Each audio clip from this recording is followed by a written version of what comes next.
আসসালামু আলাইকুম। আজ সজনে ডাঁটা বেগুন আলুর ঝোল রেসিপিটা আপনাদের সাথে শেয়ার করব। তো এখানে নিয়েছি 500 গ্রাম সজনে ডাঁটা, একটা বেগুন, 4টে আলু।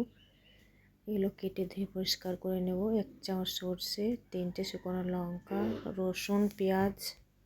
তো এগুলো আমি ছোট ছোট করে কেটে নিয়েছি। বেগুন, আলু, সজনে ডাঁটা। তো চুলাতে আমি কুকার বসিয়ে দিয়েছি। তেল গরম হয়ে গেছে, আলু লাল লাল করে ভেজে নিয়েছি। দিয়ে দিয়েছি বেগুন, সজনে ডাঁটা, একটু পানি, 1 চামচ জিরে ধরে গুঁড়ো, 1 চামচ লবণ, 1 চামচ হলুদ, সর্ষে বাটা, একটু পানি, একটু চিনি, 1 সিটি দিয়ে দেবো। তো চুলাতে আমি বসিয়ে দিয়েছি ডেকচি। পরিমাণ মতো তেল, একটা কেটে রাখা পেঁয়াজ, একটা টমেটো, ফোড়ন লাল লাল করে ভেজে নিয়েছি। পেঁয়াজটা, একটা টমেটো দিয়ে দিয়েছি, বড়ি সিদ্ধ হয়ে গেছে, এগুলো দিয়ে দিয়েছি। রান্না হয়ে গেছে, পরিবেশনের জন্য রেডি। উপর থেকে ধনেপাতা কুচি।